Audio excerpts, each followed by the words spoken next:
Hello friends, welcome to Rirava's kitchen with a super quick and easy to make podi recipe that pairs very well with idli, dosa or even curd rice, Kothamalli Podi, or you can even call it fresh coriander leaves podi.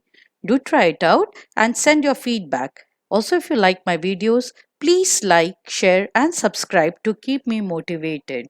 So let's get started and see what all we need to make Kothamalli Podi.